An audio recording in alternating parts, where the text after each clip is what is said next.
Knowing what to argue is only half the work. Knowing what is coming back at you is the other half. The guaranteed income debate has 5 recurring opponent archetypes.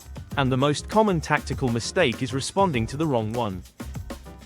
A fiscal rebuttal delivered to someone with an identity concern does not change their mind.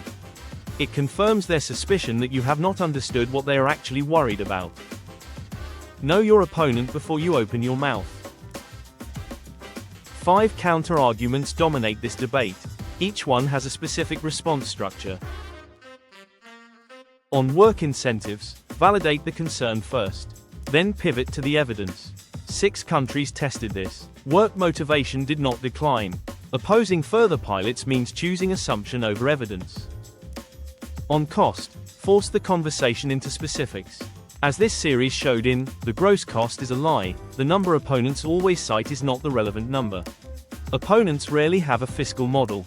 They have an intuition dressed as an argument. A model beats an intuition every time.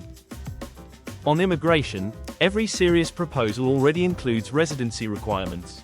If that is someone's primary objection, they are arguing against a version of the policy nobody is proposing.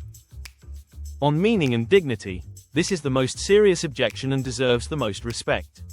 Agree with it completely, then show that a security flaw expands the space for meaningful work rather than eliminating the desire for it. On socialism, Milton Friedman proposed guaranteed income in 1962. Friedrich Hayek supported it. The Alaska Permanent Fund has paid every Alaskan resident a dividend since 1982. Dissolve the label. Do not argue against it.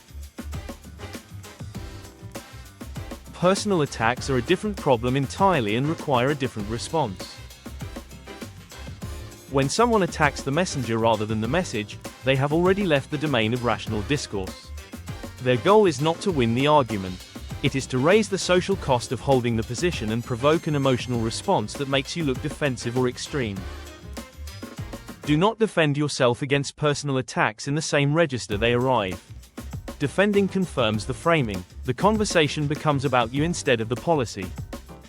Instead, I understand you see it that way.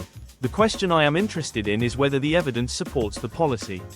That conversation is available whenever you want to have it. The polarizing attacker is almost never your real audience. The people watching the exchange are. Maintaining composure and redirecting to substance wins that audience even if the attacker escalates.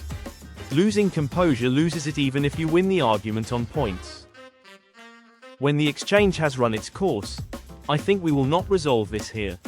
The evidence is publicly available for anyone who wants to examine it. Then stop. Do not re-engage. Continued engagement amplifies the attacker's platform without advancing the argument.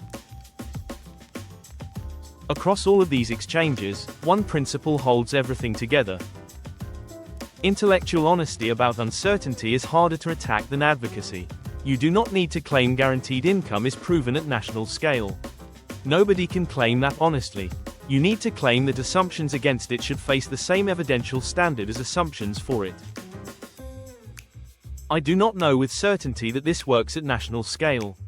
Neither does anyone else. That is precisely why we need better designed pilots.